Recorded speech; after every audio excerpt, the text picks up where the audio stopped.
te ka ndungu ɗo nawnaji ɗuɗuɗe yalta hen sabu a tawa di'e no diwi no dewi tawa kadi paykoye no fija e mum sifa noon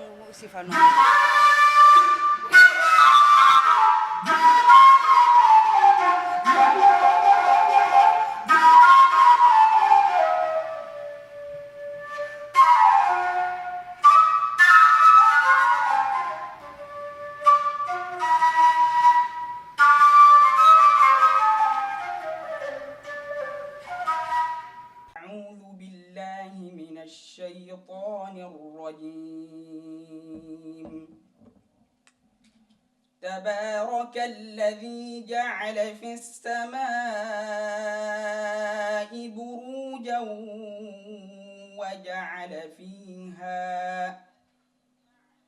وجعل فيها سراجا وقمرا منيرا وهو الذي جعل الليل والنهار خلفة لمن أراد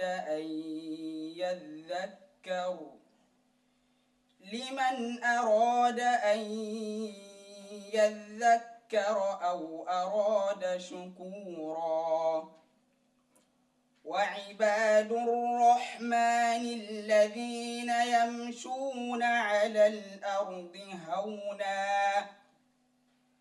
هونا وإذا خاطبهم الجاهلون قالوا سلاما والذين يبيتون لربهم سجدا وقياما والذين يقولون ربنا اصرف عنا عذاب جهنم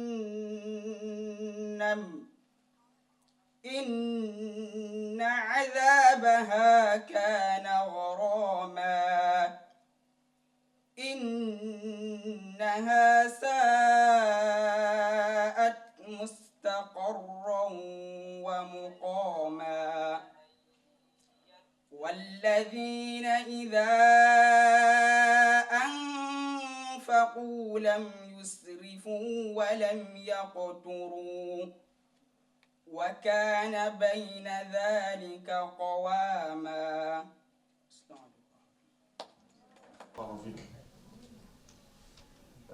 After that, we start inshallah by national anthem. So you all should stand. Control room.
الآن تفضل الشيخ المبجل الشيخ الكريم الشيخ إبراهيم الجماعة نيجي أو الشيخ إبراهيم جانا الشيخ بتكتب تبير دك غامبيا متف ويلكم سنو غني أك يب إن شاء الله. الصلاة والسلام على رسول الله وعلى آله وصحبه أجمعين. أما بعد السادة الحضور والضيوف الكرام باسم الشعب الغامبي وخاصة المجلس الإسلامي العالي باسم رئيسه الشيخ عيسى بودي دابو وجميع منظمات الإسلامية، نرحب بكم في وطنكم الثاني غامبيا. وفي مؤتمرنا اليوم نرحب بكل الحاضرين، ويسعدني وأتمنى أن تكون قد وجدتم الوقت المناسب لحضور هذا المؤتمر، وأن تستفيدوا من نقاشات وحوارات التي ستجري خلالها. شكرا على حضوركم، وأتمنى لكم مؤتمرا ناجحا ومفيدا، ونسأل الله سبحانه وتعالى أن يجعل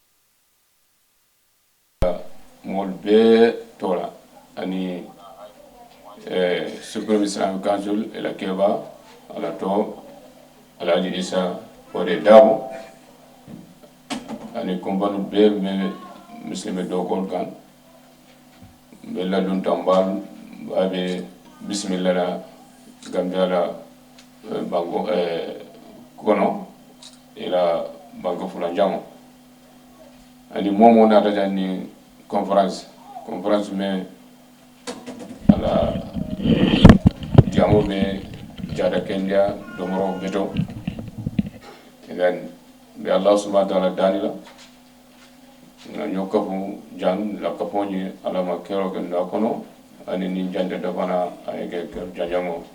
Assalamu alaikum wa rahmatullahi wa barakatuh. Tanzania. You are welcome. You are welcome.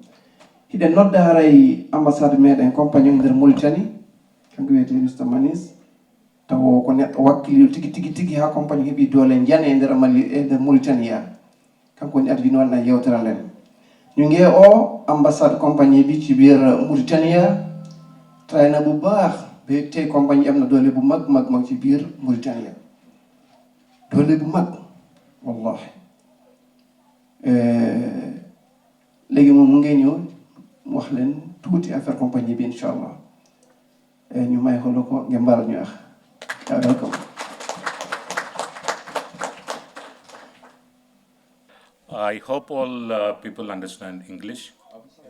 Okay, great. So at first, thank you for coming here. Thank you all to come here to understand what exactly we do. We basically do improvement of life, health and wealth. Okay? Mbali ngolo mbali konto na mbali jale hela sai bina dunna dia momen kono wala nyinti ko kado mandi fo DXN la tamandri nyalo men boko jata cendia anin kontano anin nyatota. How many are already a member of DXN or how know something about DXN? How many already a member? Can you raise your hand? How many ako men ya lon ko ibe DXN member wara yala kuo faham do manding fo se bulo wulindi bam be se bulo wulindi ngafako momo be DXN member wara ye fentaje me ya lon ko ye understanding ke ye about DXN. Okay, great. Na ekitu loham so fekente yo member nga si DXN mbanga xam dara musnga xame dara ci DXN. DXN is a global company with presence of more than 180 countries. Ako DXN de atemo banko dunia la compagnie leti me ya lonko ni ya khayma dal abitala fo banku chemen banku tanse ni fe. So we do our service in all over the world, different cultures, different language, different nationality.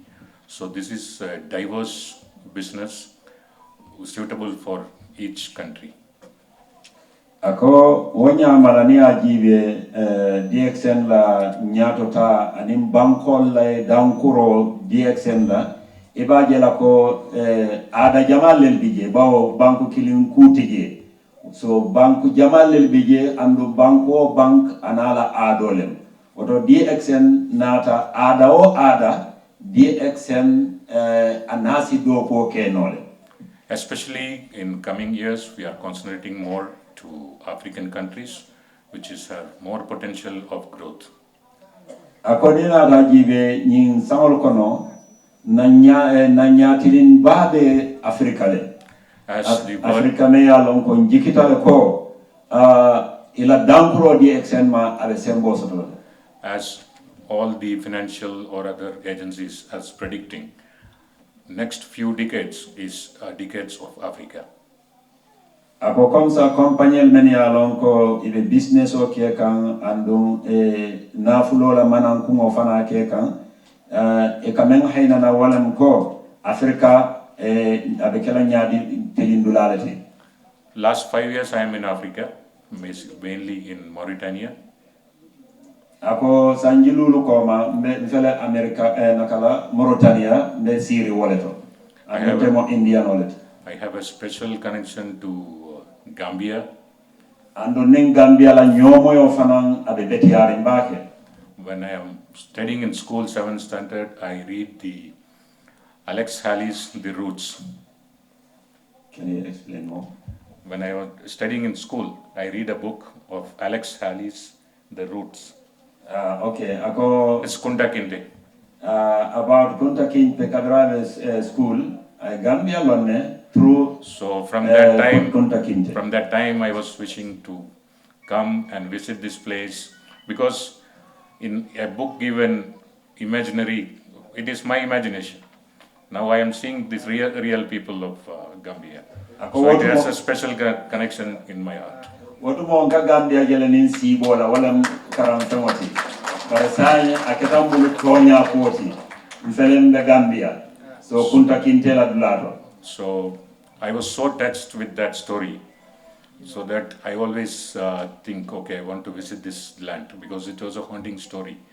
So always I want to come and visit that place. And 2 years back, I visit his village, and I was so touched. So Gambia has a special place in my life.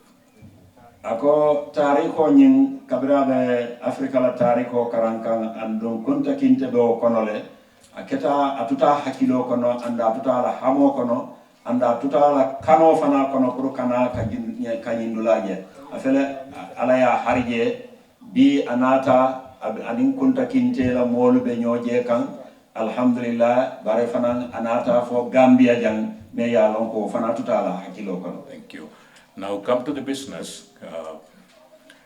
We, as I told, we are concentrating in Africa.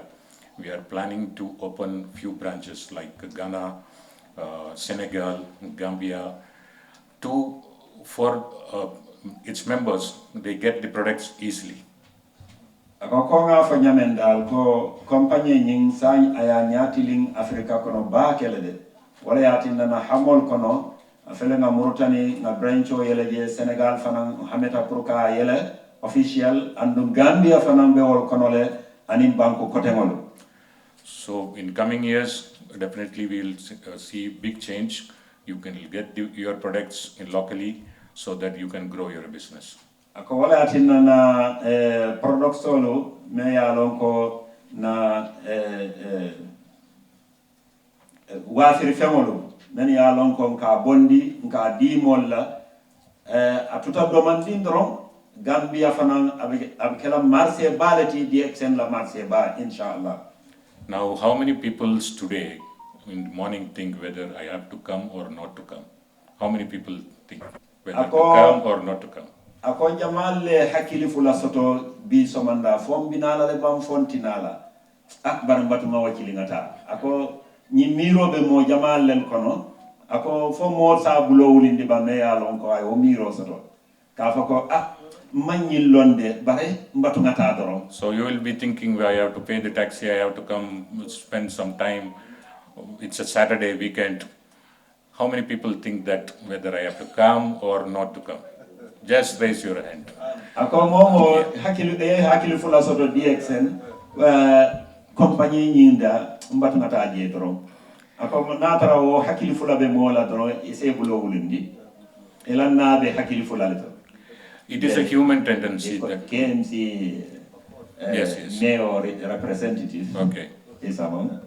So it's a human tendency that to test a new thing, we will always suspicious whether we are to go do it or not do it, or we continue this what we are doing now. Ako mo hadamadiya la naturality ni man kuo fahamno e ka hakili fulale soto je fon ba tala le ban fon ta tala. So this business is not for the people who are already in comfort level. They are happy with the comfort level. Akonyi business ode nadiata alaye molbe hakili tenku ngosoto la jele nim faham roketa. Because comfort is the costliest thing we have.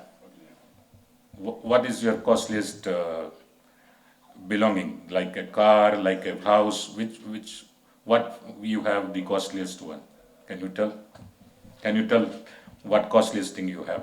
A car or building? Akona miro in business of kono. Mo jamale miro so to je fo motol lembang, fo bungol lembang, fo munem. Suppose I tell you have a Mercedes-Benz car, okay? And you are comfortable with that. That's the costliest thing you are losing, because the comfort is the costliest thing we have. People who break that comfort and think about the comfort will become success. Akode kuoku yemin mira andum ila hamo bije andu yikita ko ibe fen akif laje warane ibe nyato ta soto laje ako jama eka nyato ta soto le. If you don't break the comfort level, you will be happy with Toyota Corolla. In life, full life, you will drive the Toyota Corolla same. And as a human tendency, we are jealous. We have to grow. We will tell no, we are comfortable with this, but we are not comfortable. Every day we will see in social media some guys having Rolls Royce. We tell we don't want that, but inside us it is burning that why we are not able to do that. Ako hadamadi yade wati o wati akami alamira lo momenti wala nyato tati. So our business is mainly to sell your dreams. Ako business o nying ila miro ila hamen kolu. Mini yatin ikadum business o kono. We have a world over tested system. In this system we can grow without a limit. Can you explain more? We have a world over tested system, and tested and proven correct to grow without any limit. There is no limit of growth. Akode hadamadiya la nyato ta among limit soto. Because eka tesle waray eka lo akola ye sabari akono yeta ye ila nyato ta woni la balwole kata among limit soto. As it is test and proven system, you have to understand the system first, how to do it. Ako jandim be kukela dron proka system o long wokum mayata bake ibake no la nyadi. You have to live in the system. Because mbebe baro le kono. You have to, you can't do part-time. Okay, I will do, when I get time, I will do DXN business. Waram, yes, ninga wato soto, nsenna wati doke DXN ala business okono. Whoever live DXN as a life, they all grown. Momo be DXN andu ela miro mo nyinti wala nyatota balwoti wol be nyatota sotole. How many of you have single income? Most of them are single income people, correct? Maybe one job or one business. Ako mo ndol kono ye fen soto le be tu kuri men kan me ya lon ko ka fen soto je. And you spend all of your time, personal time in that. Ando ila wato be e ka di walla fo ila do ko dulale mbam fo ila business dulale mbam. How much average increment happened to your salary or your business? It's approximately 5 to 10%. Ako ni a jibe ni a hayma ila o do ko kono e ka mune soto je fo nyaato talem fo waratale bam fo ade tema kunda yaring. Our system provide a clear idea how to succeed in this and increase your income, your personality level, your team building ability, everything to the no limits, without limits. Akona business o DXN ate ala nyaato ta a fanuta bake me ya lonko ase ma ko ila balwoto pour ye nyaato ta soto je nyaato ta la me ya lonko abi jam fari bake mo sa ko dandula tala abe continuer. If you want to okay.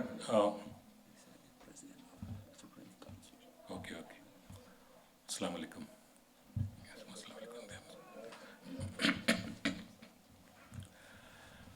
So, our system provides the support. Only you have to understand the system and work in that.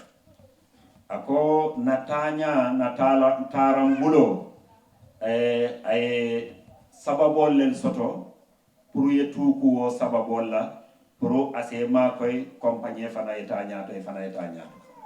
Now, if you want to start a business, how much dollars you have to invest to start a small shop?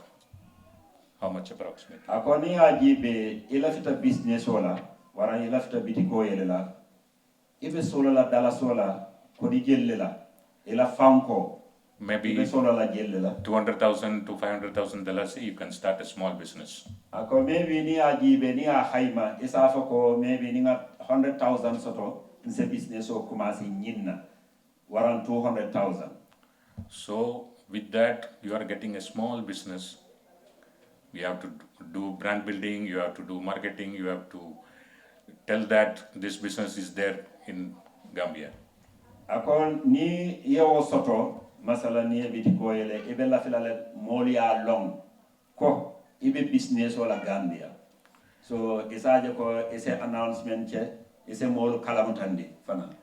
Our way of business is allowing you to join an international company with lesser investment, and already there is a brand, and you are joining us as partner, not like an employee. You are a partner with us. When you do become a member, you are a partner. You start your business with a small amount, with a big backup of the company.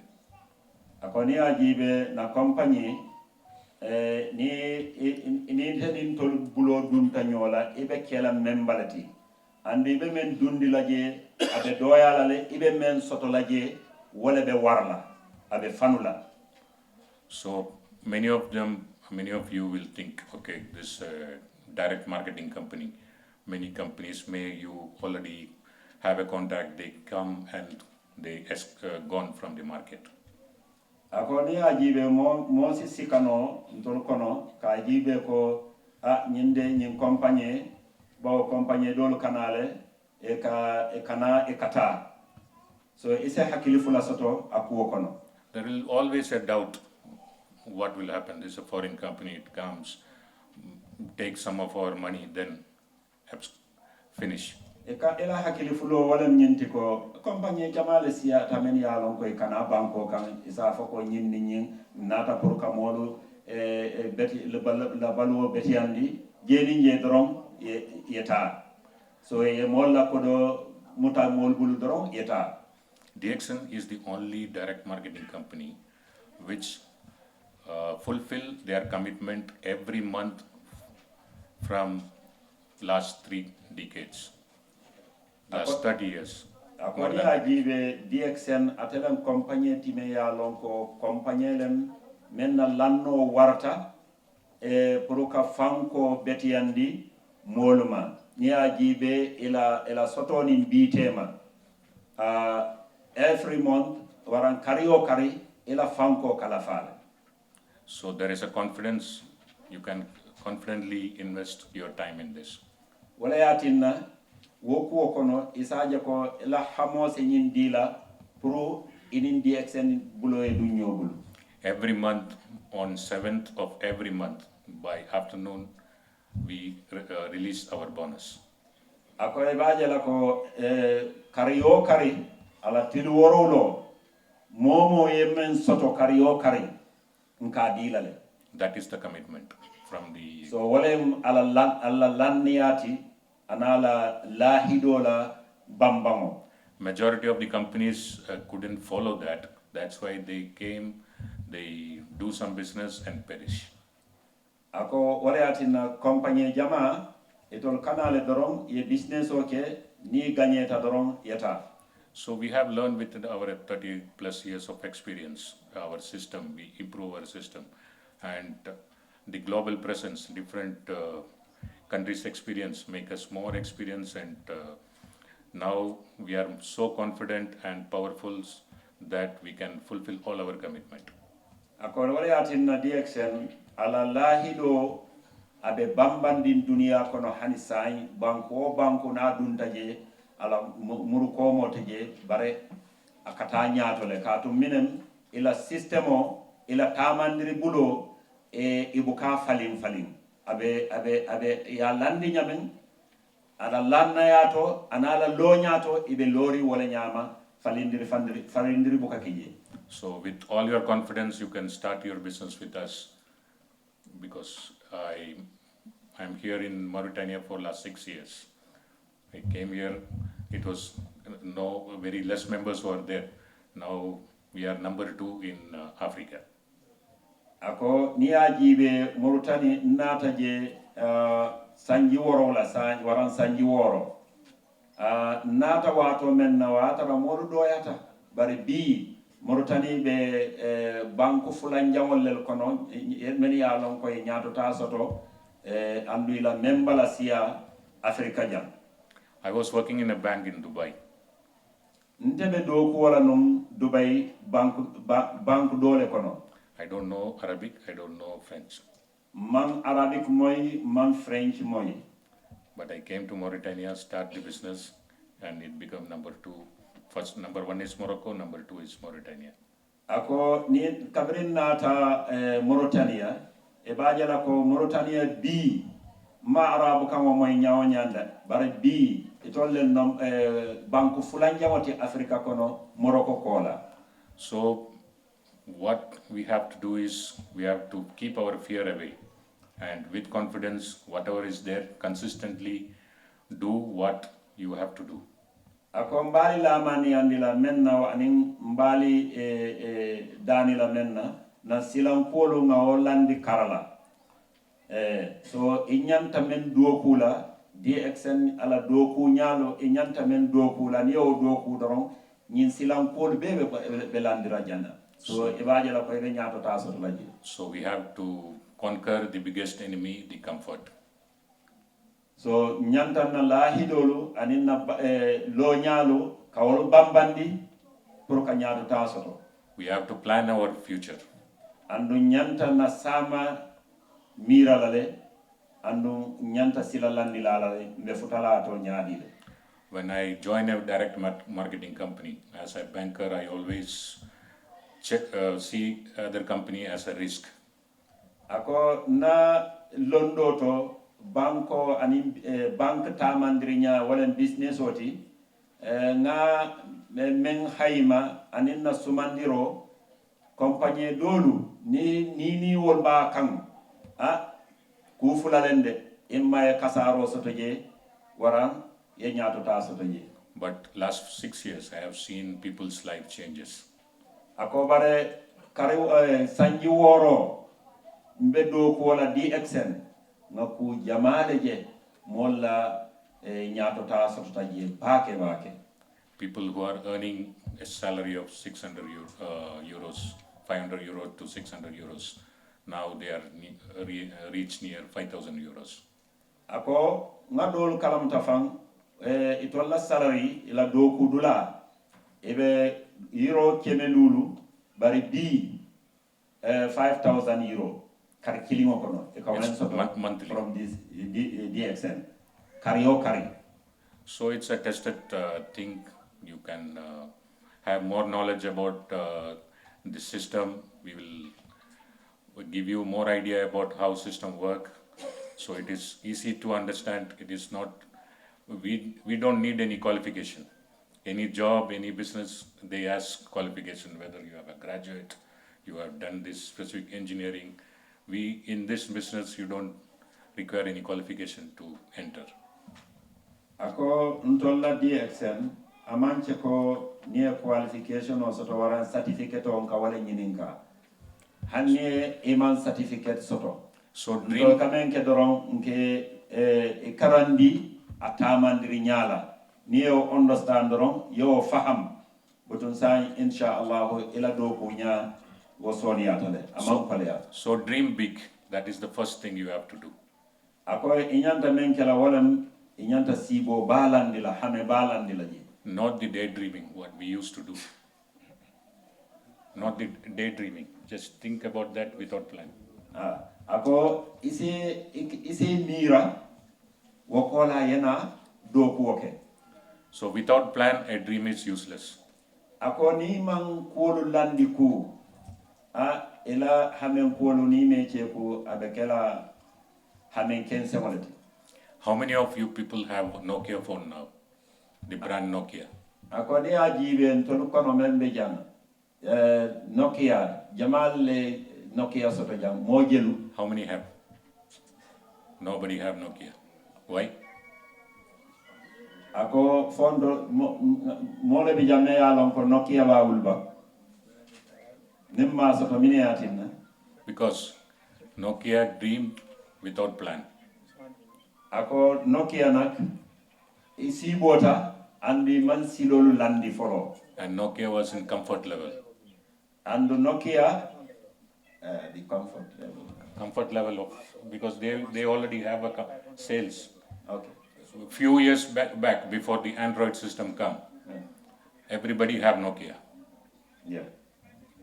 And suddenly Android system come, the Nokia is completely wiped out. Because Nokia was in comfort level, okay, I have this business, nothing is going to happen to me. Akoni ajibe Nokia la soto, kabre Android nata, woye Nokia dibeng. Wakame yitandi walem ko Nokia nak, Marcele me yalon ko ima plan. Iman sila landi, chende landala. So wale atinna kabirin Marcele donata, woye o dibeng. So a dream with a plan is the best secret of success. Ako ka silolu landi, walen sibo kendoti. Dream is Ando very, wokati nala ye ganye la balwala. dream is very cheap. We can, without any cost, we can dream. To be Ako great. ni ajibe sibo kodi joti je batati je. Ese sibo nyama. And how many people you think, how many percentage of people who fulfill their dreams? Ako ni ajibe hamen kolu ninga konte ntol kono warang ikaf nyomalu mojelle ila hamen kolu ye ganye soto je. Only people who have dream and with a plan and the consistency only win. Ako wale atinna men ka ganye wolle molti men ya lonko ike mira ika silolu landi inyanta tala nyaneng. So consistency, plan, make you success. Ako ni ajibe tonya ni planta ye silolu landi inyanta silolu men tala ako ni ibe ganye la. So DXN will provide you a ladder from your comfort level to success. Ako wale atinna DXN natale pour nali kafu kanyato ta tonyandi baluwo kono. So come out and do DXN, live DXN life. Definitely the growth is yours. ako wala yatin nan bali kumandila kana DXN ye kafu DXN ma andum yela balwo fana tamandato ibe nyato taso talaji. There will be lot of people will tell why you are doing this. Yes. There are many people will tell negative things. Okay, why you do this? Why can't you do something else? Mo jama se hakilo jahasi minati nay kanyinje munati nay be DXN. Why you waste time here? Munati nay be la time o be domola.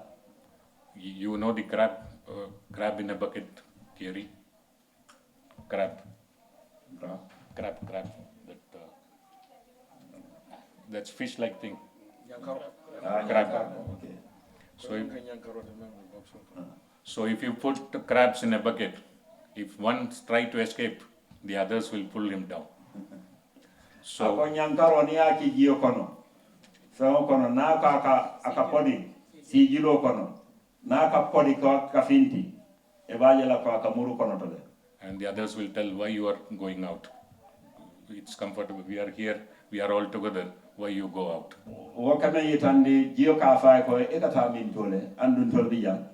Because the people, all the crabs, they don't know they are going to be eaten.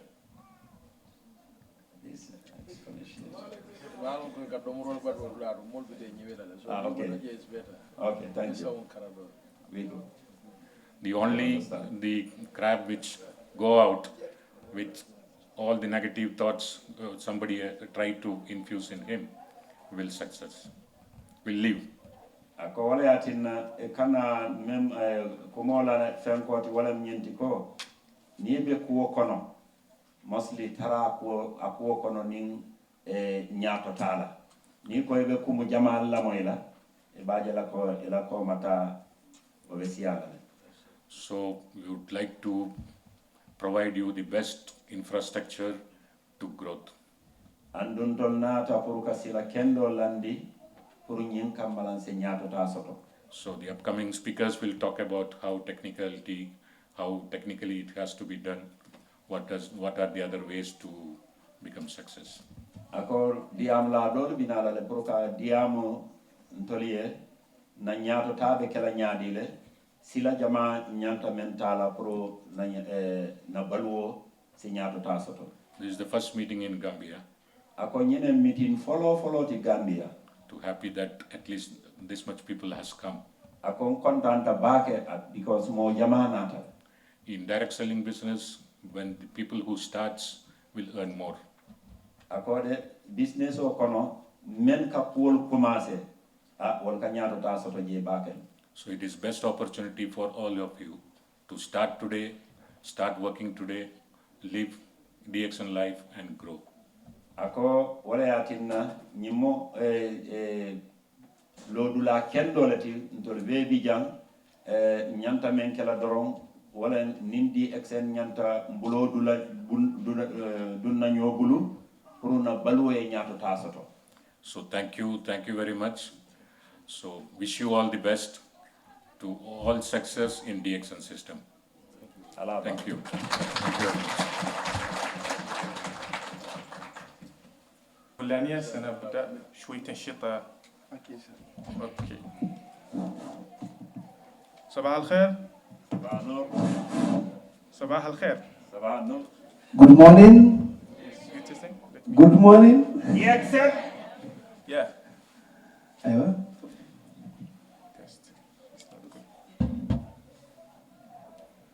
Good morning. DXN. DXN number 1. Do you know why we say DXN? Good morning, DXN? Nobody knows. And also, morning is where energy comes from, where you wake up, shine, and ready full of energy. So now, for us, every time is morning. So when I say good morning, you say DXN. When I say DXN, you say number 1. But I need energy. Like better than last time, huh? Okay, we start. Okay. Good morning! DXN! Don't tell me you slept. Perfect. I will repeat again. Good morning! DXN! But I do it in Fulani. Subaka jam. Subaka jam. Okay, let's go. I think haray musidɓe ambassadeur meɗen on Mr Manis ɓe holli haray ɓe waɗi telen Mauritanie joni telen duuɓi 6 woni arde joni ila office Mauritanie en heɓe ko wiyete kon health wealth happiness and happiness ko wiyete kon cellal e jawle e ɓurtu ɓernde e jogodirgol e wallidirgol e nafidirgol dare oɗo ko indienjo ɓeeɗa ko marocain ɓe ɓeeɗa koɓe Mauritanie ɓeeɗo koɓe Gambie en woni ɗo hande one family goto donc ɗum ɗo ɓeyde ɗum en yanñugol ɓeygure men nden wonen one world one market one family one mind ɓeygure wotere marché goto miijo goto anniye goto marché goto ñamete goto cellal gotal kafe yateɗen Dubai yare India yare Malaysia ɗen yarata ɗo sabunde lotorten nden India ko nden lotortaka ma ɗo hino cellal lotoɗa kadi heɓa jawdi heɓa cellal yara kafe maɗen heɓa cellal gosora appartement on heɓa cellal heɓa jawdi ko DXN ɗum wawan maɗa kellani DXN health wealth happiness and happiness cellal jawdi e malal ala ka heɓata ɗum aduna Allah fof si wona compagnie DXN o haray o holli haray en andu si Allahu jaɓi hiɓe anniyi waɗugol ko wiyete ko branche hewɗi branche no jeeya muɗum Sénégal no jeeya muɗum Ghana e leyɗe ko kono Gambia ɓe ɓuuri faalede haray noon ko hombo wawata wernugol ɓe ko enen hombo enen yimɓe Gambia ɓen haray en tourne fof meɗen jogodirgol e to nanga compagnie ha satta kinu mo kala anda ko ko compagnie maɗa ko an jeeyi wona min wona oɗo ko an jeeyi haray ko ɗoɓe yewten ka haala awa anglais haray en arta yewtana soɓe ɗiɓe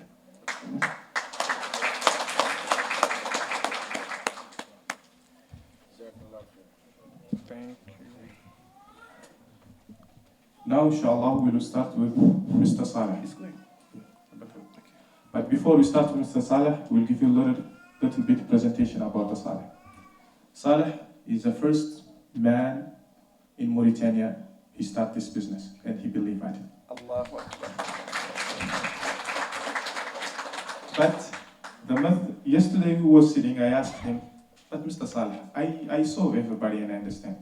Why you start this business? Why you are believing at it? When that time, no product, no nothing, and they did impossible to make the business work. He said, because I believe in the business and because also I need it. I needed it at that time. And I told him why. He told me I get a lot of troubles, a lot of problems. People say some bad things about me, but I never take it in my heart. I understand they didn't see the vision I see. So after 5 years or 7 years from his fighting, now he see the result of his offer. He see what he believed, now people follow. You know, there is difference between a leader, a simple man. You know what is the difference? Leader, just like what called eagle. He can see the vision from far. Others people couldn't see. But what is need? He need the vision now I saw. I take these people to that vision. And that takes time and patience and consistency and never give up.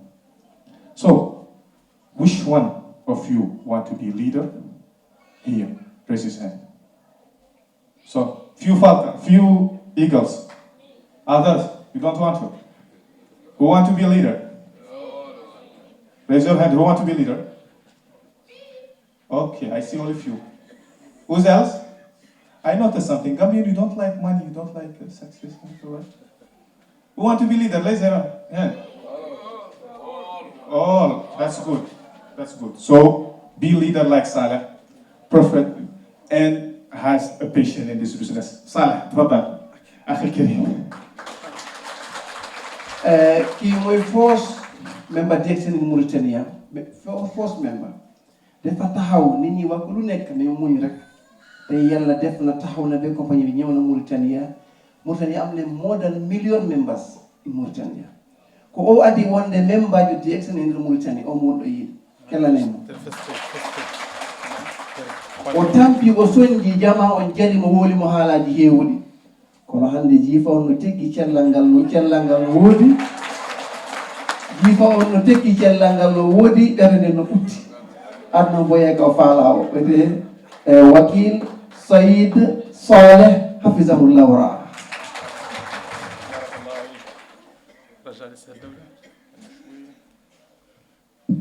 control room. صباح الخير. صباح الخير. صباح الخير. غامبيا. غامبيا. ما شاء الله عليك. محمود.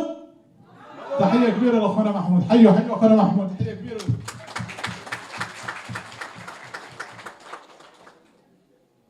أخونا محمود رمز الهمة، رمز الإصرار، رمز العزيمة. رغم الصعوبات، رغم الصعوبات، رغم قلة المنتجات، إلا أنه ما زال مستمر في الطريق، لأنه فاهم الفرصة، متمسك بها حتى تيسر الأمور إن شاء الله، وأكيد قريبا إن شاء الله تيسر الأمور ويفتح عندكم إن شاء الله. حيوا أنفسكم. من معنا من الجدد نيو ممبر جدد بالشركة، أول مرة سجلوا قبل شهرين. لازم محمود لازم ترجم. أيوة يا سيدي. لو خليك جنب إن شاء الله. أراي منك في نيو ممبر. لكن حملوا كومباني بيزدرا. نيو ممبر حملوا كومباني بيزدرا. نيو ممبر عندنا كومباني فيو هرا عندنا فيو كوم. عندنا أعضاء جدد. أوكي إن شاء الله. ما شاء الله. من استخدم المنتجات اليوم عمل معجون، عمل قهوة، استعمل قهوة اليوم today. كنا كوفي بي ولا سابو بي ولا اوكي ان شاء الله. ان شاء الله. ما شاء الله. good. بسم الله الرحمن الرحيم. انا سعيد جدا ان اليوم متواجد معكم في غامبيا لاول مرة في غامبيا. Mon defa content trop because today my first time in Gambia. Mo welti moƴƴa hande go wari Gambia, mo welti moƴƴa hande go wari Gambia. الله يبارك. وسعيد اكثر بهذا الحضور الكبير ما شاء الله، هذا الحضور الرائع، هذا المشايخ اللي شرفونا اليوم، قائدات قادة ما شاء الله عليهم. حيوا انفسكم. Mo de welti kadi yugol ɓeɗo mawɓe meɗen e siɓɓe meɗen suñu maggi suñu papi دي كونتان trop ان شاء الله من كونتان trop. يس. طبعا انا هون اليوم ياك نحكي لكم ما نتكلم عن شيء حلم، شيء وهم، شيء خيال. هون اليوم نتكلم عن فرصة استفاد منها كثيرين جدا، واستفدت منها طبعا انا شخصيا، وغيرت حياة كثيرين في موريتانيا وفي العالم. lu mu wax nii ni ko wax rek déedéet wax xamante ne wax bu dëggal mun di bu nga wax nii mu ne ko o wi ko faala wolde ko wona miijotu walla koyɗol o tawata ko waɗi tigi waɗi e hoore makko o ettike hannde o sarnji gurdam yimɓe heewɓe e nder Mauritanie e nder aduna nokkeeli heewɗi mu ne taxawna ɓe tey alhamdulillah dafa ceeñi laafi yu bari ci biir Mauritanie ak ci biir aduna bi. موريتانيا وغامبيا والسنغال نفس البيئة تقريبا، نفس الشعوب، نفس الأخوة، نفس البيئة، نفس العقلية، نفس النظام، نفس الشيء. فقط أيضا نعاني من نفس المشاكل. ضعف الدخل، مشاكل كثيرة عندنا، عدم توفر فرص العمل، عدم توفر أيضا الفرص سواء كان للسيدات، سواء كان للشباب، سواء كان للموظفين، ذلك نعاني من نفس المشاكل. mu ne Gambie ak Sénégal ak Mauritania yëpp di same father same mother mais ñu ngi am benn problème ci liggéey bi si ñàkk bi si yeneen benn problème ñu am mu ne o wi wondema hara yen andu Gambia e Sénégal e Mauritanie ko nene goto baba goto koye hunde wotere ko sattede wotere marɗen telenka keɓal telenka golle telenka tampere telenka ɓittende hare honno ɗum ñawdirte naka ñu waɗa faji lolu سؤال من عند معانا من موظفين يعني عنده عمل ثاني من موظف kam mo nekka fi liggéeykat si government bi walla si beneen compagnie kala nga gisa loxo bi موظفين ما شاء الله انا اصحابي الموظفين انا اصحابي يعني نحبهم كثير من معانا من العاطلين عن اللي ما عندهم شغل ما يشتغلوا لا السيدات اللي ما عندهم شغل kam mo nekka fi rek amuloo liggéey si government walla si compagnie kala nga gisa loxo bi rek يعني يرفع يده لفوق يشوفوكم ما عنده عمل اوكي نعم ما شاء الله ممتاز نفس الشيء نفس هذه المشاكل عندنا في موريتانيا عندنا في كثير من الدول عندكم نفس الشيء الجميع يعاني عنده إما ما عنده عمل ما في دخل إما أنه موظف والراتب أيضا ضعيف صح؟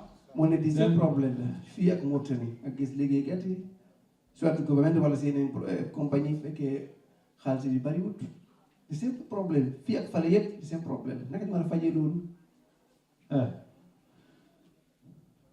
المشكل انه حتى اللي موظف اللي ما عنده عمل واضح اخبار واضح موضوع ما عنده عمل يعني ما عنده دخل واضح mo ala ligge ɗon en ala e haala no laayi ko sonno nandan to hekki gollo e gouvernement ɗon kadi en andi murandu no woni sartende واللي ايضا الموظف مهما كان وانا كنت موظف انا مهندس كنت اشتغل بشركه عالميه شركه توتال الدوليه مهندس ما شاء الله الراتب كان الحمد لله جيد رغم ذلك مهما كان الراتب مهما كان الموظف وراتبه الراتب لا يكفي ابدا صح الموظفين متفقين معي اكيد ok mu ne ku nekk liggéey si gouvernement wala si yeneen liggéey nga xam rek ku nekk embauchement naka la fay bi si weer bi dee da nga gis xaalis bi dafa jeex du des dara mu ne moom dafa nekkoon si compagnie bu mag ingénieur ak kii dafa nekkoon si jafe-jafe bu mag xam na lan la mu nekk si liggéey bi waaw ايضا المشكله الثانيه ان مع الوظيفه مشغولين جدا في العمل مقيدين الحريه ما عندنا وقت الاكثر للعائله للابناء للاهل ما عندنا الوقت نستمتع بالحياه لانهم موظفين مقيدين صح اكيد الموظفين يعانوا من هذا الموضوع bete ñu ngi balaa ñu dem ci kanam ñu ngi kontaan si liggéeykat yëpp gouvernement wala yéen ak yéen because ngeen taxaw pour réew mi mais mu ne ku liggéey nekk embauchement si tarata maanaam exemple si ron compagnie wala si ron gouvernement te gis nga xam am lo jot dara nit lo free daal haande minen jarra weltano kala gollowo e les compagnie walla e lew gouvernement on kono wi gollanowo goɗɗo haray dayman hiɗa haɓɓi hiɗa itti hay tamɓe ngure mani haray ala ايضا الاشكال انه نشتغل كثير من الوقت 8 ساعات يوميا المرة 10 ساعات والدخل دائما قليل هذا اشكال صح mu ne am na tam ci biir jafe-jafe bi nga gis 7 to 7 wala 7 to 6 ngi xat rek ci liggéey bi rek dafa amit pour yàlla fay leen o wi haray gollugol ngol no satti moƴƴa المشكلة انه ما في فلوس ها من عنده هاي المشكلة عنده مشكلة الفلوس ما في فلوس تكفي انه يعيش ها ما عنده مشكلة الفلوس يرفع عنا يده ها كله عنده مشكلة ما رفعت ارفع يده عنده مشكلة فلوس ارفع يده ارفعوا لنا يدكم اللي حاب يحصل فلوس اكثر تكون المحفظة معمرة مليئة بالفلوس ها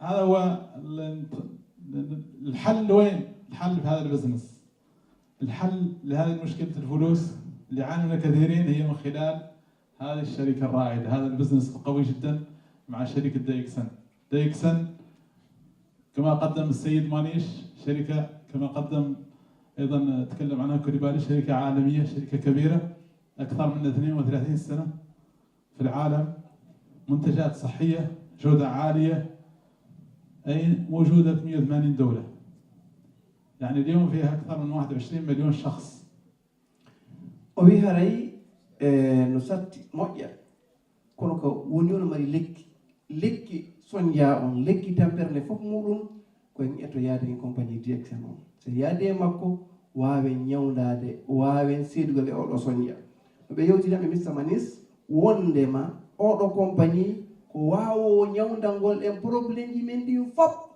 telen ka cellal nawnaji telen ka soñdia ka basal telen ka ɓittede o wi noon haray ɗum ɗo ko compagnie tawowo ngu ondata e muɗum fanninɗa wuuri o compagnie yimɓe ɓuuri duuɓi 32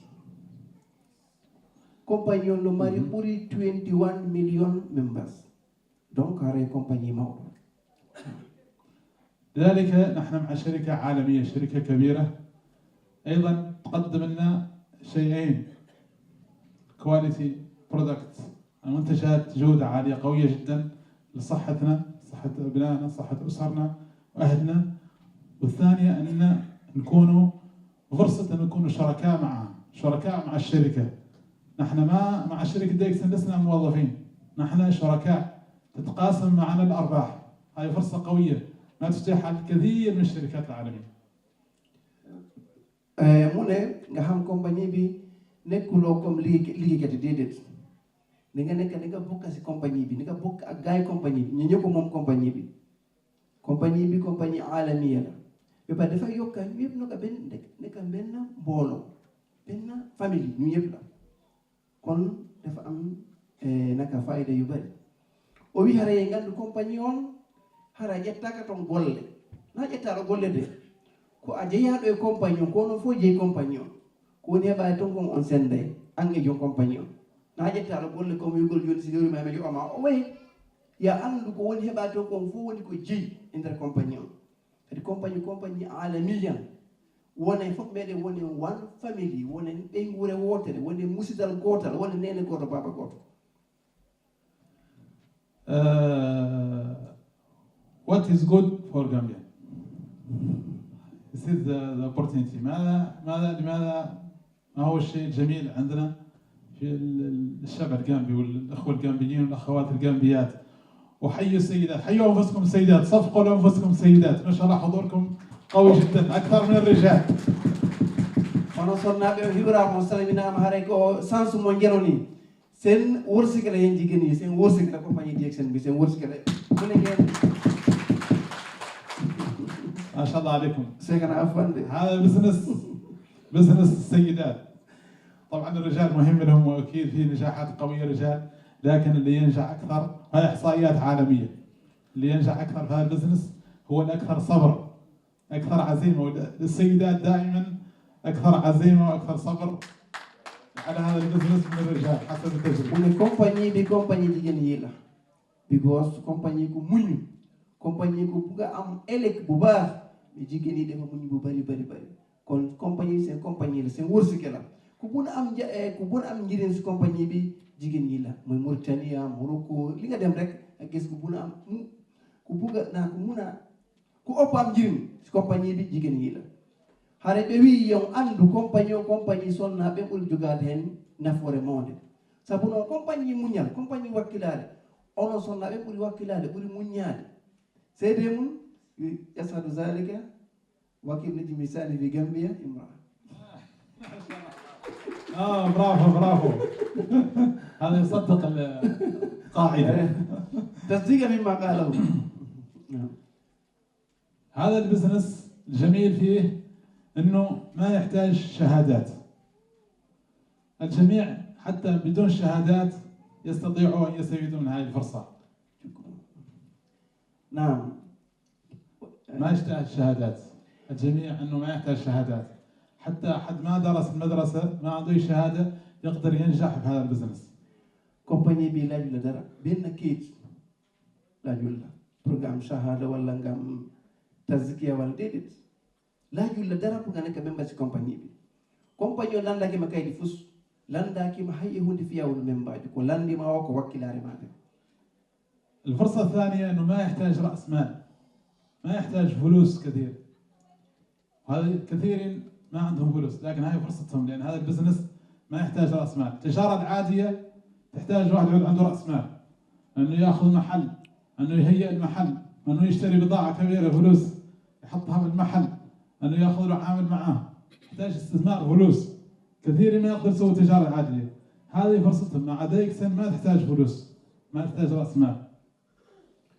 hare kadi landaki ma ya heɓu hoore ma nan kon pour ngam haalis yu bari pour nga start liggéey bi déedéet la julla haalis yu bari la julla haalis dara pour nga mun a start liggéey bi am nga comme compagnie yu bari balaa nga start ngay fay pour nga nekk membre si compagnie bi mais DXN déedéet da ngay nekk membre fekk fay loolu dara ngay sa liggéey bi fekkee fay loolu dara kon compagnie o landaki ma jawdi fi yawnu membajo compagnie ji busa tawete majji ɓe yoɓa jawle hewle DXN ɗum ala to. الفرصة الثالثة هي للموظفين والناس اللي تشتغل عندها وظيفة عندها عمل ثاني أنها تشتغل تعاون مع الشركة بارت تايم وقت إضافي لما تخلص العمل تنتهي من وظيفتها تأخذ ساعة ساعتين مع هذا المشروع تتعلم عن الشركة عن البزنس وتبدأ تحصل دخل يبدأ بسيط لكن متنامي بعد 6 أشهر 6 أشهر سنة يصير ضعف الراتب وأكثر بإذن الله تعالى. هذه فرصة قوية للموظفين أصحاب اللي عندهم أشغال ثانية أنهم يشتغلوا مع الشركة بارت تايم من هواتفهم. أفوان نرجوك مفان. مونه compagnie bi laajul pour nga jël time yu bari déedéet mun ngaa dem si suuf nga jàngal ba wàcc soo wàcci nga sàngu nga toog nga def liggéey tuuti si compagnie sa téléphone bi laajul time yu bari déedéet time tuuti rek mu laajul time tuuti rek donc nekkul yeneen compagnie nga dem 7 to 7 déedéet DXN dafa laaj time tuuti rek mu laajul o wiyare compagnie on landima time seeɗani wona buyi ala sonja ɗawa yaade marché ya wuppama ya defa yama ya jannoya si arti golla seeɗani e compagnie ñande fo ñande. نعم.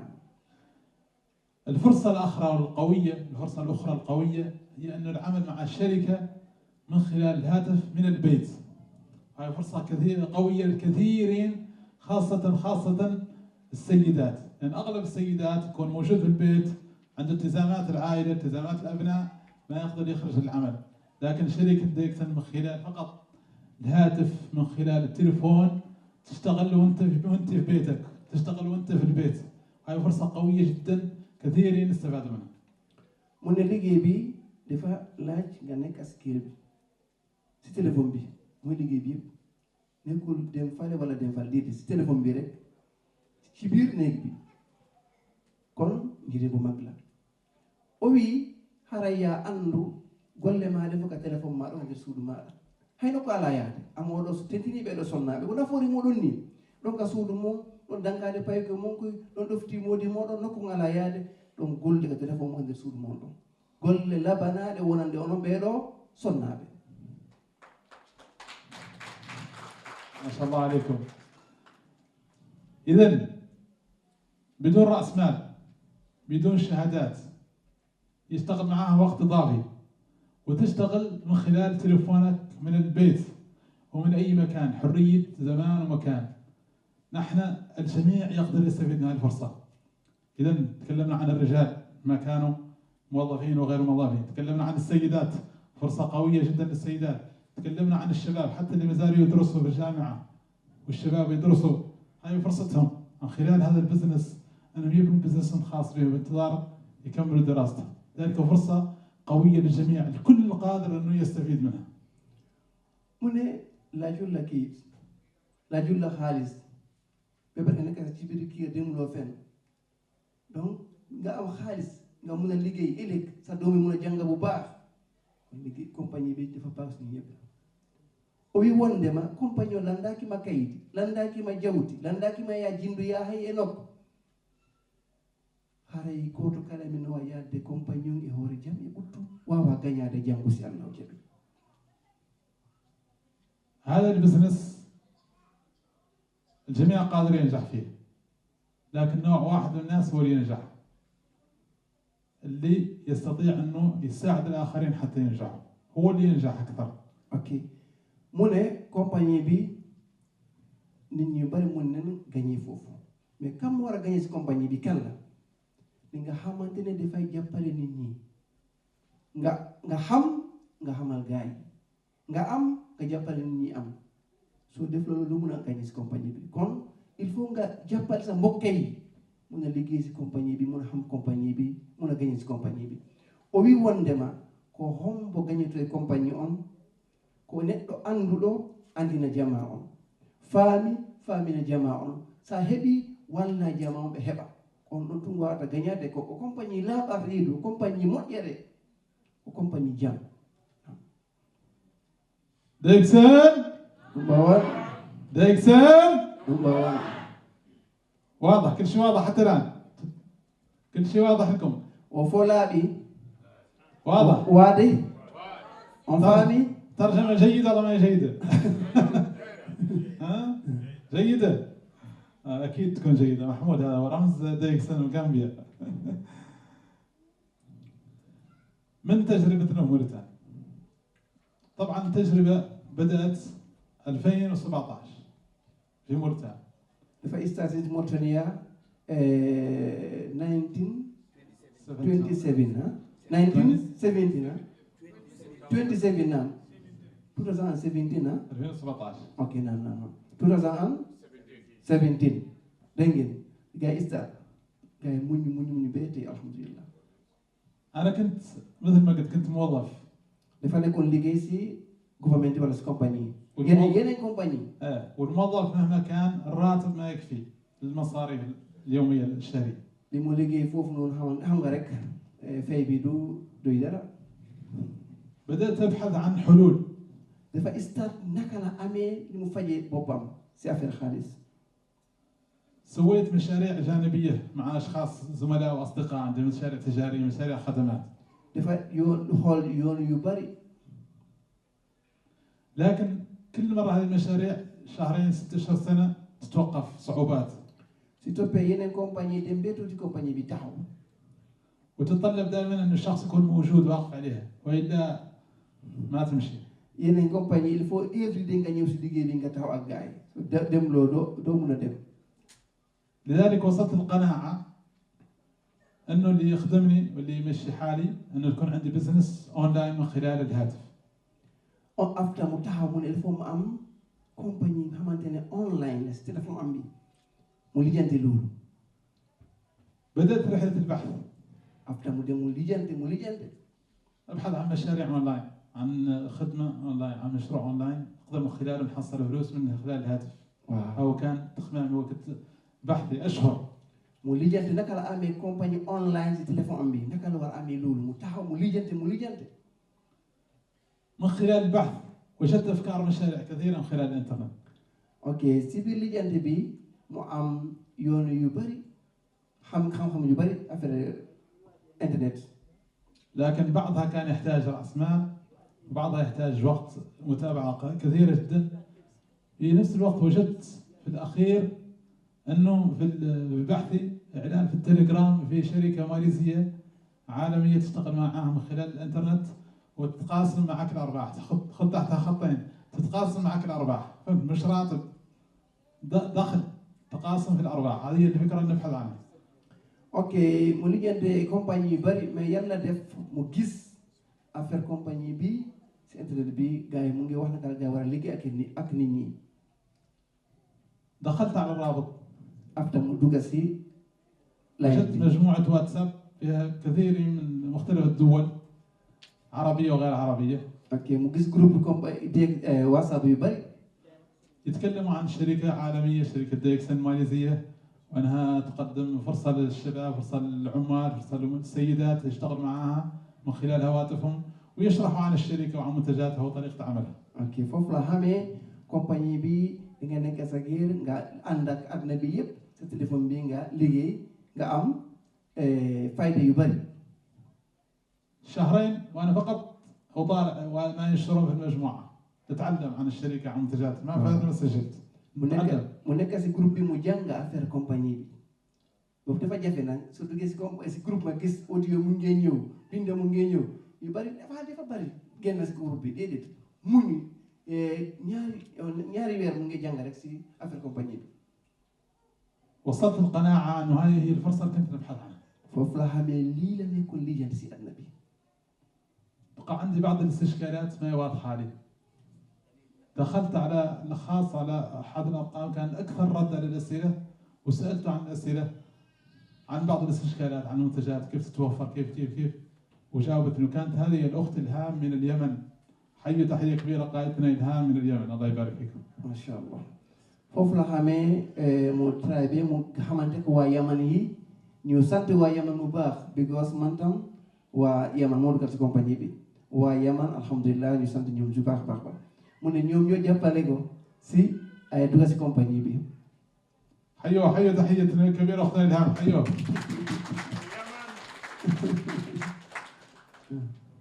أهم شيء في هذا البزنس دائما تعترف بالجميل للذين دلوك على هذه الفرصة. waaw mu ne compagnie bi daal li ngay kontaan nga sant ko xamante ne moo la jàppale ba nga xam compagnie bi gisu mu ngi sant waa Yaman because ñoo ñu jàppale ko ba mu xam compagnie bi. لأن هذه الفرصة غيرت حياتك وستغير حياتكم إن شاء الله. ويوم تسجيلكم الشركة سيكون عيد ميلاد جديد. إن شاء الله إن شاء الله. mu ne compagnie bi dafa change dundam bi dafay ñëw benn bés ñu change dundam bi incha allah ku nekk nga am li nga bëgg si àdduna bi incha allah. اقتنعت وأرسلت لها البطاقة وسجلتني بتاريخ 25/2/2017. هذا تاريخ عيد ميلادي الجديد ذلك ما ننساه أبدا وأحتفل به كل سنة. After mu yónnee ay katam bi Yaman kooku dugal ci compagnie bi ay sana 2017 2017 نعم. بدأت رحلة جديدة. After mu start ak compagnie bi. بعد تسجيل بدأت نتعلم عن المنتجات أكثر وعن تجاربها وعن السيستم وعن طريقة العمل. waaw nii la ngay defee mu dugg rek mu commencé jàng affaire product yi affaire système bi affaire liggéey compagnie bi mu njëriñ compagnie bi pour xam ko. بدأت أكلم أصدقائي المقربين عن الشركة وعن البزنس وعن المنتجات وفوائدها ونتكلم نشرح لهم عنها. mu start waa ci biir Mauritanie waxal mbokkam yi ak gars yi ci biir Mauritanie. لكن الإشكال وين؟ أنا jafe-jafe bi. نقول لهم هذا المنتج مفيد ومفيد كذا ويساعد على كذا، يقول لي المنتج وين؟ نقول له المنتج في دبي وفي ماليزيا، يقول لي يا أخي تتكلمني عن منتج غير موجود، ما هو مهم يروح.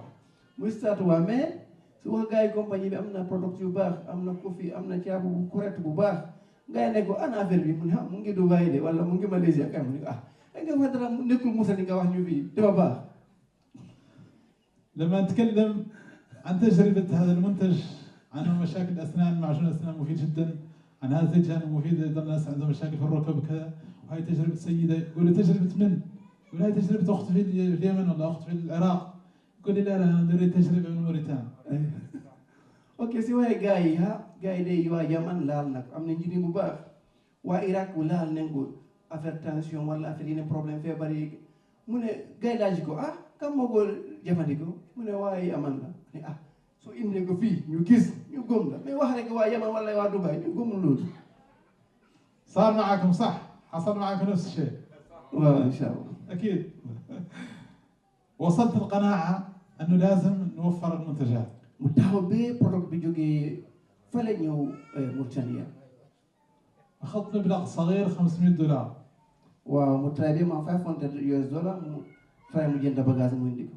وبعثته لماليزيا الأخ يمني ما أنا أعرف ما شفته أبدا. الله أكبر. لكن مجازفة، خلي هذا البزنس يستحق أني نغامر. $500 مغامرة. mu traité mu yónni Malaysia. xamul nit bii de mu yónni xaalis yi moom jàppale ko bagage bi ñëw ba Mauritanie. أخذ لي المنتجات صورها وقعدها لي في الشحن. ok شهر حتى تصل. ok moom jënd bagage yi def ko picture yéen si moom mu jël bagage bi dugal si conteneur ñëw ba Mauritanie. 1 month after bagage bi ñëw Mauritanie. بعد شهر وصلت المنتجات، كلموني في البوسطة أنا وصلت، رحت أخذت كرتون صغير فيه منتجات ورحت للبيت وأنا سعيد جدا أنه وصلت بعد شهر من الانتظار. mu toog benn weer after bagage ñëw si carton bu ndaw $500 mais carton bu ndaw la mais mu gisee mu kontaan bu baax bis bu mu. جيت البيت وحطيتها على طاولة وبدأت نصورها وناخذ معها صور تذكارية. ok after mu jël bagage yi mu teg ko si benn table ci biir këram bi mu jël picture pour mu nekk souvenir. لأنه أعتبر أن هذا هي الخطوة الأولى في النجاح في البزنس. because mooy توفر منتجات. mooy force bagage DXN ñëwee Mauritanie. شهرين بدون منتجات ما سجل معي ولا حد. ok mu ngi waa ñaari weer kenn nangul sa tasjil mooy binda si compagnie because bagage bi amul. جربت المنتجات، أنا أول شخص جرب المنتجات، استخدمت المنتجات، معجون الأسنان، صابون، شامبو، حتى المكملات الغذائية. كثيرين رفضوا يجربوها من العائلة، من أخوتي، من أصدقائي المقربين، قالوا المكملات لا لا لا، أنا استعملتها. bagage li mu indi kenn nangul jënd moom mën naa ne ko fii bi RG wala GL bi gars yi nangul laal ko bi ko gars yi xamul ko moom mooy tan yëpp laal ko. أعطيت عينات للأقارب الأصدقاء يجربوا، نقول جربوا شوفوا لي هل هذا جيد أو لا. après mu jël tuuti may mbokkam yi. الجيد أنه الجميع اتفق أنه منتجات جيدة، أنه منتجات قوية. mu ne àdduna bi yëpp dafa am benn kàddu si produit seen compagnie bi yëpp dafa correct dafa baax. بعت بعض العينات، بعض العينات أيضا للأشخاص، بعتهم واسترجعت بعض الفلوس. بعتهم أو بعتهم اشتروا من عندي. اوكي بعدهم yeneen si moom dafa jënd si moom bagage bi. لما جربوا المنتجات أصدقائي كنت أكلمهم إنه راح أسوي طلبية، رافضين يشاركوا معي، صاروا مستعدين يشاركوا معي. كل واحد أخذت منه $200 وسوينا طلبية جديدة ب$1000 ووصلت بعد شهرين زيادة. اوكي gis ngeen jàppalante bi gars yi dafa dajale xaalis ñoom yëpp ku nekk def tuuti gars yi dem jënd bagage indi ko. 8 أشهر وأنا نبحث، نسجل أعضاء جدد، نبحثهم كلهم واحدين، ونسجل بعض يسجل ما يسجلوا ويسجل ما يسجلوا، حتى وصلت بعض القادة خاصة القائد سيد محمد أحمد بوها، لما وصل معي هذا القائد بدأ السوق ينطلق انطلاقة قوية. musoon na bu baax mais alhamdulilah mu am membre si tuuti ba benn bés yàlla jàppal mu am xam ngeen ko Sidi Mouhamed dafa ñëw fi yàlla am mu am ko loolu la gars yi yëpp taxaw béyte alhamdulilah rabbil aalamiina gars yi am neen branche bu mag ci biir Mauritania. حيوا سيد محمد، حيوا تحية كبيرة للقائد سيد محمد. ما شاء الله عليكم. أيضا كانت هذه البدايات، طبعا مع إضافة سيد محمد خلال 8 أشهر وجدت سيد محمد من البحث. هذا مهم جدا. سجل أعضاء ما ينشط ويرقد، سجل أعضاء ما يشتري، سجل أعضاء ما يشتغل ما تحرك. حتى نواصل البحث ما نتوقف. واصلت البحث حتى وصلت على القائد. ووصلت لقادة آخرين وقائدات الحمد لله رب العالمين. لذلك هذه فكرة مهمة جدا. كثيرين يسجلوا ما يتحركوا، لا توقف، لا يصيبك الإحباط. واصل ابحث عن غيره، فيه قادة نحن نبحث عن قادة، نبحث عن ليدر. اوكي mu ne si starting bi il faut nga bind yeneen gars yi kay la xool sax nga gis nit nga mu nekk même si compagnie bi mais du def dara du ñëw meeting du jënd dara mais nga muñ rek benn bés yàlla dafa lay may incha allah yeneen qaada yi taw ak yow ngeen nekk si liggéey bi incha allah. وهكذا كانت البدايات. بعد سيد محمد وجدنا قادة آخرين وبدأ السوق ينطلق، وصار القادة كل واحد يعطي $1500 يسوي طلبية. في البداية كانوا رافضين يشاركوا في الطلبيات، لكن لما جربوا المنتج شافوا في الحركة وشافوا الانطلاقة صاروا مستعدين يشاركوا في طلبية. سوينا طلبية كبيرة $10,000. ok incha allah noonu la gars yi defee ñoom membres yi dajale xaalis dem jënd bagage indi ko liggéey nanga ba tey li ngeen gis nii tey incha allah. هذه الانطلاقة بعد تبارك الله انفجر السوق ورحنا لماليزيا وبدأنا نستفيد من الرحلات السياحية والعملات والسيستم الأمور هذه، لكن هذا قبله الأساس البداية القوية هي الصعوبة. الصعوبة وين؟ الصعوبة في البداية في التأسيس. أنتم الآن مرحلة تأسيس هذا السوق، لازم تصبروا، لازم تتعاونوا مع بعض، لازم تشاركوا كلكم مع بعض. أخونا محمود ما شاء الله قام دور قوي جدا كبير، حيوا محمود مرة ثانية، كل مرة نحيي أخونا محمود لأنه صابر صامد، ويروح حتى موريتانيا يحضر لقاءات ومؤتمرات ما شاء الله، ويرجع ويجيب منتجات ويحاول يشتغل. لازم الحين تتعاونوا معاه حتى إن شاء الله يكون انطلاقة قوية للفريق والبزنس إن شاء الله. mu ne tey nii mu ngi dem tourisme kii dem na Malaysia dem na adna bi réew yu bari Dubai Saudiya Maghrib dem na réew yu bari compagnie moo ko yóbbu liggéeyam bi moo ko yóbbu ñun tamit taxaw ba benn bés ñu am na ñu bugga tourisme am na xaalis am na health nga am xaalis nga am wér gu yaram nga am tourisme nga tukki si adna bi yëpp moom rafet na. last month kam saabu ila Dubai للمؤتمر من موريتانيا. نعم. شهر 12. نعم. المؤتمر اللي قبل المؤتمرين اللي قبل دبي. كم ذهب من 12 13 شخص. هولن 12 نيت moo jógee Mauritanie dem Dubai affaire programme bi foofu noonu ñun tam ñu taxaw am nga wér bu yaram am nga tourisme am nga xaalis yëpp kay am nañ ko tey. طبعا احنا سوينا في موريتان استخدمنا المنتج. لما الناس تستخدم المنتج تقتنع انه منتج قوي، تكون مستعده تستهلك تشتري المنتج، لان الناس دائما تبحث عن الكواليتي، تبحث عن جوده المنتج. بعدها بدانا نشارك المنتج مع الاخرين، ترويج المنتج حتى نكسب زبناء جدد، اعضاء جدد معنا. النقطة الأخرى المهمة جدا أن بدأنا نسوي تدريبات تكوينات للناس، نشرح عن المنتج، نشرح عن الفرصة، ونشرح عن البزنس، كيف هذا البزنس قادر إنه يغير حياتك من الأحسن.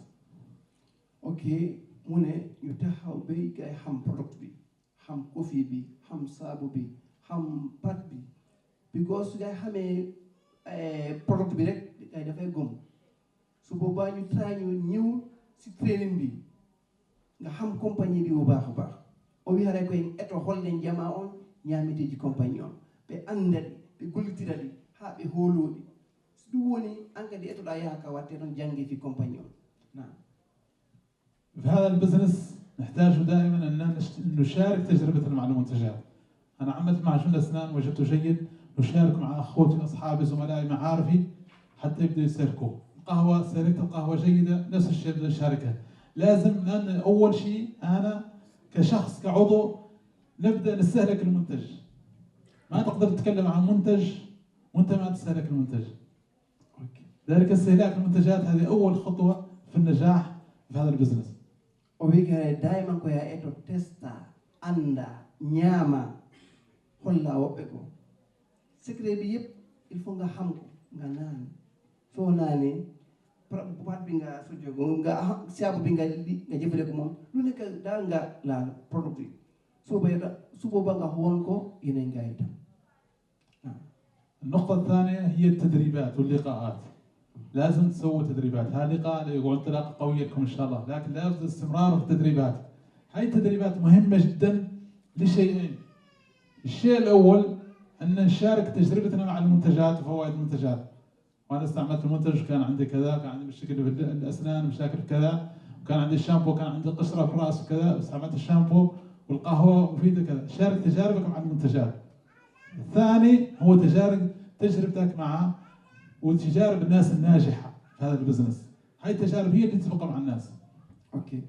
من لو gëna important ñew ci training bi. Alhamdulillah ñu Gambia fi ñu ngi def training every Friday pour jangal ni affaire compagnie bi. So ñëwé nga xam product yépp nga xam ko. So ko xamé nga mëna amal keneen nga jëndal ba paré nga li jënd ak mom. Muy coffee bi, muy ciabu bi, muy majun bi. nga xam ko soo ko xamee nga mun a waxal keneen mais soo xamul la nga wax soo xamuloo ko nga war a waxale keneen doo mun a wax du nga wax dëgg mun la wax coffee bi baax na musuloo ko naan mun la wax saabu bi baax na musuloo ko laal kon il faut ñu ñëw si training bi ñu xam ñu jënd produit bi ñu xam ko ñu mun a waxal keneen o wi haray nafoornen tigi tigi koyen eto ara ka training ka tadrib eto ɗen sooden ka feɗen yaren anden ka feɗen saabunde nden andende parton anden mo on tuma haal nden goɗɗo go sa anda wata hande goɗɗo ɓaygare gonga wonɗa wulde koye fof wowla ko anduɗa fi muɗum ko. هذه التدريبات مهمة جدا وهي اللي تستفهم خلالها الفكرة أكثر. لذلك حضوركم هذه التدريبات اللي حاب ينجح لازم يحرص حضور التدريبات سواء مباشرة وسواء عن طريق الانترنت، عن طريق جوجل ميت او عن طريق زوم وبرامج على الفيسبوك وغيره. وبي ترينينغ اون ودي امبورطان موجا ارغل مونغا ترينينغ اون واو اندو كومباني مودو سوات اريكا اوفيس ولا اونا كا سودما كا جوجل ولا كا واتساب ولا كا تليجرام تاويدا ميتين جدين تاويدا ترينينغ. ما حصلنا قد استطعنا احنا ان ننجز في موريتان. الحين ما شاء الله فريق كبير وانشطه وتدريبات ونجاحات وعلاوات كبيره ما شاء الله ورحلات سياحيه. اكيد انتم هنا في جنبي قادرين تكونوا مثلنا وتكونوا احسن من ان شاء الله ان شاء الله ان شاء الله ان شاء الله. وي كو بيبي كو موريتاني imorde e jawle e tourisme e uttu bernde o oyi mo tañƴini inchallah ɗum kadi heɓoto Gambia liggayame أيوة مسكم liggayame Mauritanie inchallah alel ak weeru bu yaram ak tourisme dina am Gambia inchallah rabbil alamin inchallah ha xaalis bi ñëw na de كيف نحصل الفلوس؟ ايش اللي ماذا عدلنا نحصل الفلوس مع دايكسن؟ سهل. am na liggéey yëpp am na ko walla liggéey yëpp am na ko dulum ah mi jarul jàngatara yëpp am na ko ko holno heɓi naka nga amee xaalis naka war a amee xaalis naka la ko holno heɓirta jawdi لتحصيل الدخل المتنامي مع الشركة نحتاج ثلاث أشياء.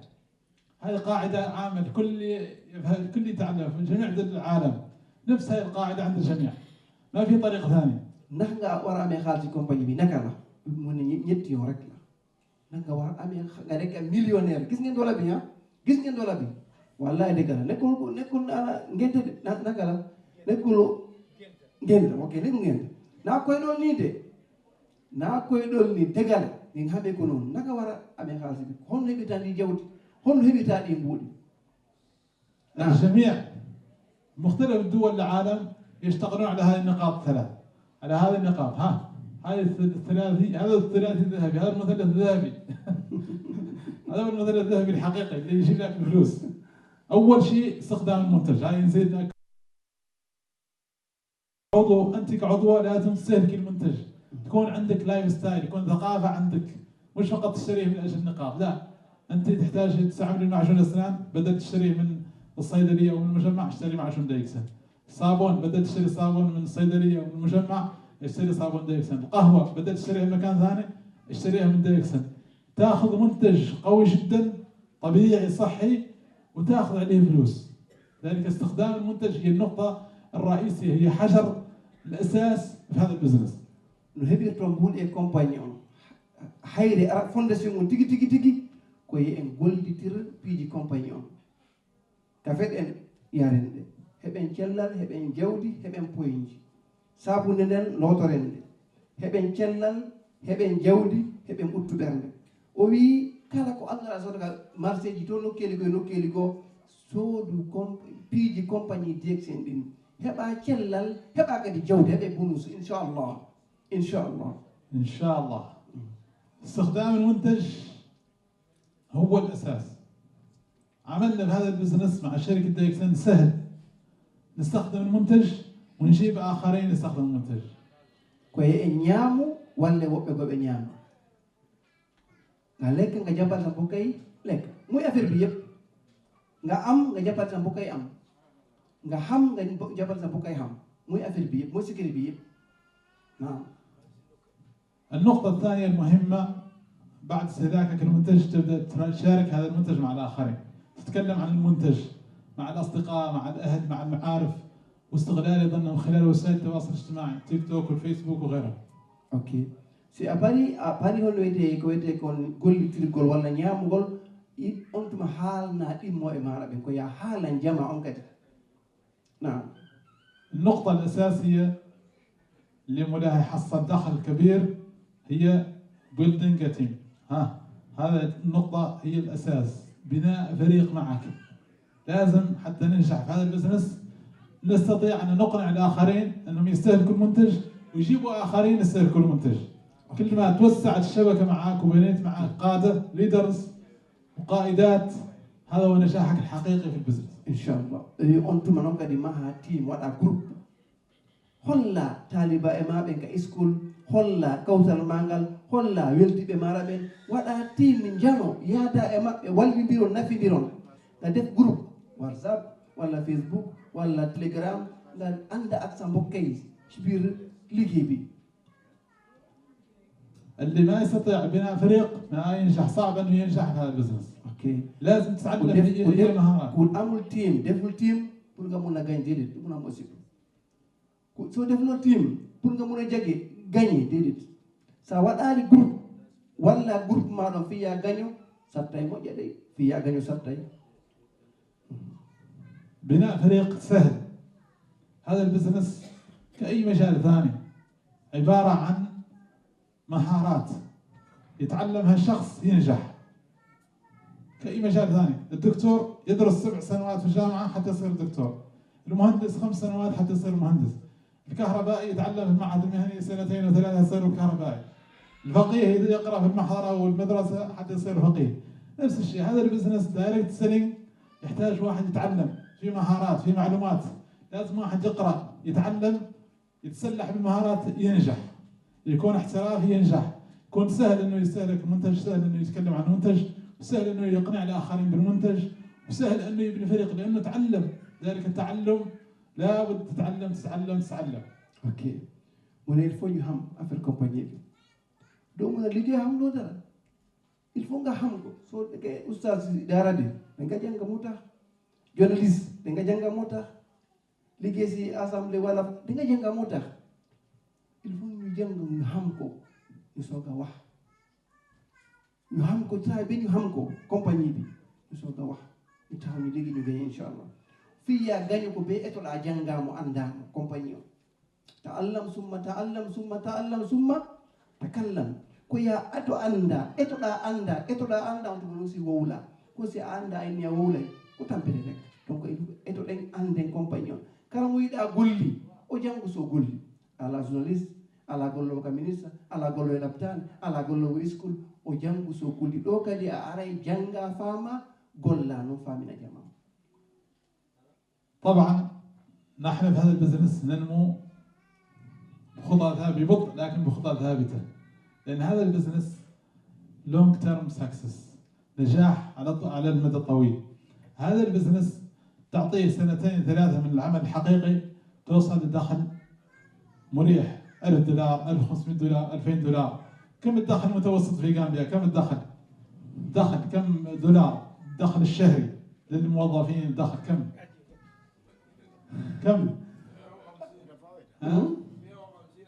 $150 شهريا كمتوسط. $150 تشتغل 4 أشهر شغل حقيقي تكون تحصل $150. 4 أشهر صح خدمة عمل حقيقي جاد، قادر أنك 6 أشهر سنة توصل $800 $1000. ما شاء الله. يعني أنا بزنس قادر نعطيه جهد 2 ساعات يوميا 3 ساعات يوميا شغل حقيقي، قادر انك تحصل من دخل $1000 $1500 $2000. قادر سنه ثانيه ثالثه 3 سنوات 4 سنوات 5 سنوات يصير دخلك $5000 $6000 و10. ليش ما تصبر؟ ليش ما تعطي وقت تعطي جهد؟ الخيار لك. حاب تبقى في منطقه الراحه مثل ما قال السيد مانيش كومفور زون، تبقى مريح مشي الحال، بعدين المشاكل يجوا، بعدين تكبر ان شاء الله العائله والاسره والالتزامات تزيد، يصير مشكل كبير في الدخل. اوكي mu ne pour nga mun a am xaalis si bari ci compagnie bi exemple ci kanam nga mun a am exemple 2000 wala 1000 ma $3000 fu nga muñ bu baax nga ànd ak compagnie bi.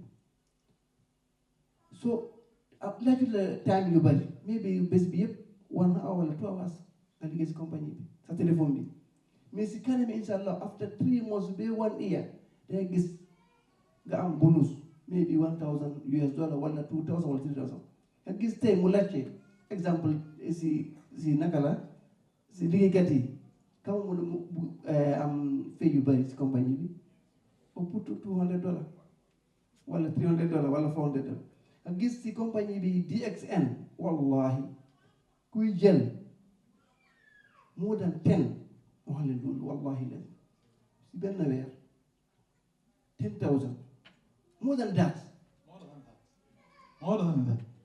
والله لازم. احنا جلسنا مع اشخاص عاديين مثلنا مثلكم، بعضهم ما عنده شهادات واليوم دخلوا من خلال البزنس $20 $50 $100.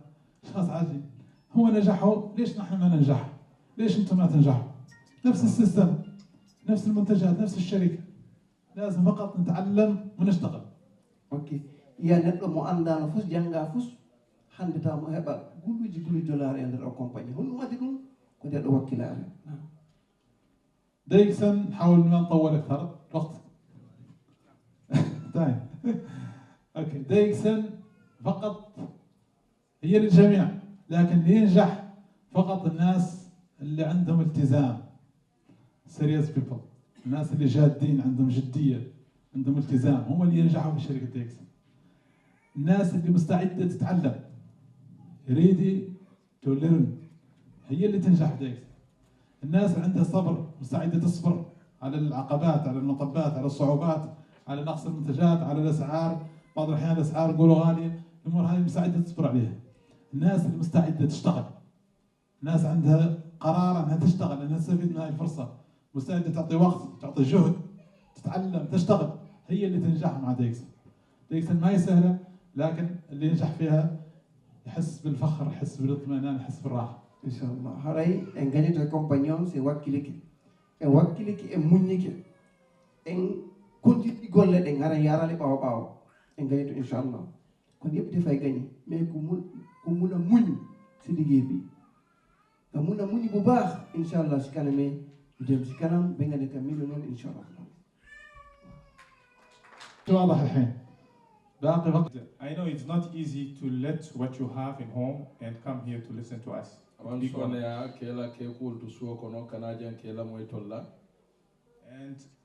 And as that shows something, shows that you believe in this project and you want to change your life. And this is the first step to do that. Because when you get out from your home, leaving everything there behind you, and leaving your comfort place, as Mr. Manish said, so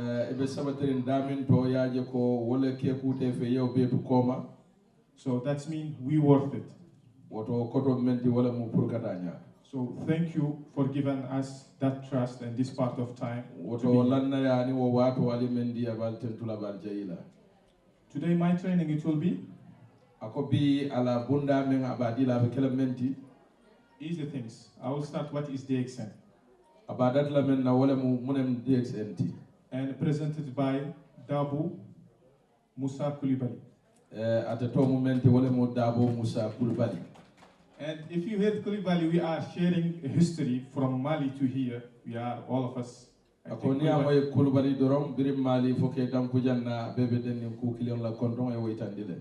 we are all of us coming from one side is Mandinga tribe. I think we all.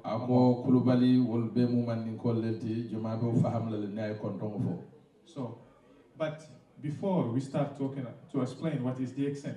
DXN is an international company. And we are operating under direct selling industry.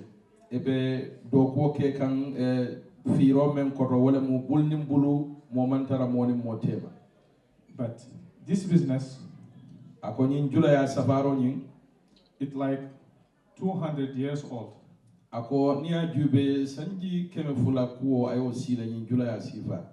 But today we won't talk about the business, we will talk about the story make DXN successful.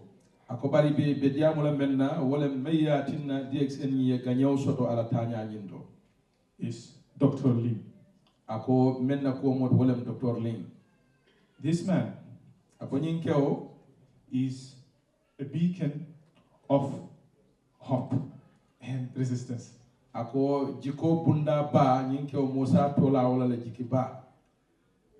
This man he used to have, or till now, he has a vision when like 33 years ago to have a company to be everywhere.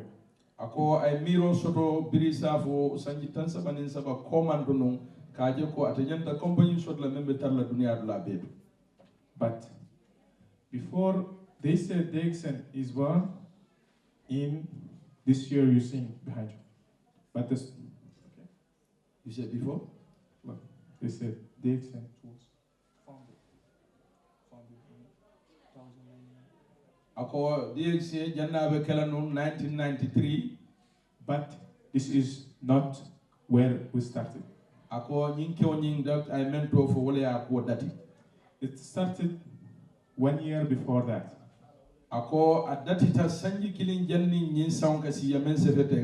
But I will show you one touchable story to be connected with this. Ako abe story killing itan dilela membe sitiri nyin ko juro nyin bala. He said when he started, he spent 1 year without selling any products. Ako birin aya dati ay sanji mume ke akunnale amang hani fenkili wafi ala fengol konaka mendeda.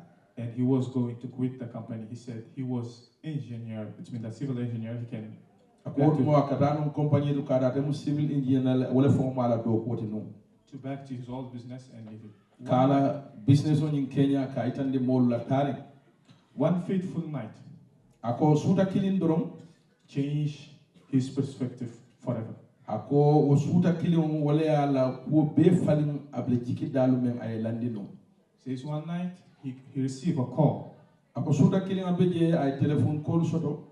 Call from one lady. Muso kilin wala ya commandi telephone wala. She need between RG or GL one of those battle. Allow femol men babulu o sulata kilin na la wol kono. Food supplement. And when he met her, ako birani mo benta, he said the way she looked at him, ako waya jube nyami, and the way she took her money out, ani waya la kodo fitindi ala jifo kono nyami, touched him a lot. Ako way mira jamale diala bira o muso Kenya jube. Because he said she has like money, it was in small pocket. There is some pocket on it also, and other one also, and she take it out. Ako kodo doyata kodo kerang doyata o findindi nyani way mira jamale diala. And she had that time 50 ringgit. Ako kodo membabu la mantambe 50 ringgit la. But he used to sell it 70 ringgit. Ako ate dun kawlu wafi 70 la 17 and 50 tema 20 different budget.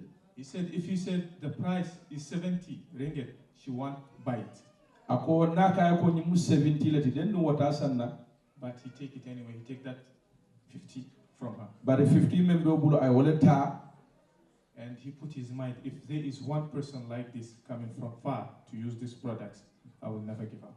Ako ay mem folem nat manum ko molem membo nan la janto anada purnyin dem minun takalate. And this is the birthplace of the DXN. Ako nyine mu ku foloti DSC that la member la follow. Our business it built on benefit of mushroom, Ganoderma mushroom or lindsay. Ako ila business one is built on what? Ganoderma. Ganoderma mushroom. Akatome mfote ila business one abelori waleka. Which is in every products we have from different kind tip. Ako ika family men de daten fen sifa jaman kilimol lema man ke sifa kilimoti. There is another story I will share with you from. Abe kissa do fole tukum fana. This is not my words.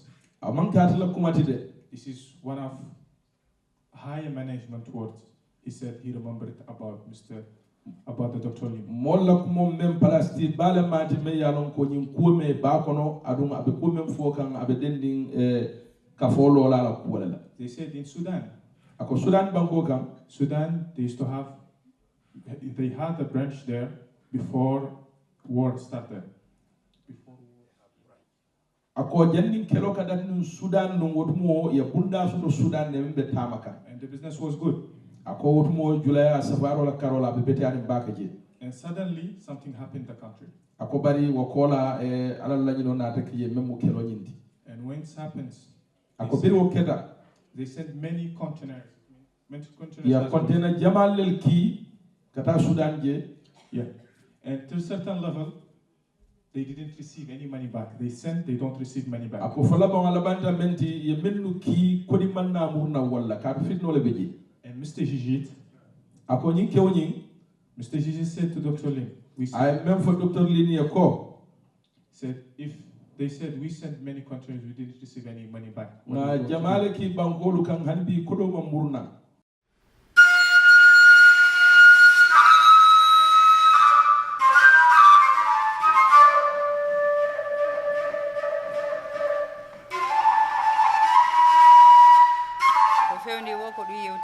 teka ndungu ɗo nawnaji ɗuɗuɗe yalta hen sabu a tawa di e no diwi no dewi tawa kadi paykoye no fija e mum sifa noon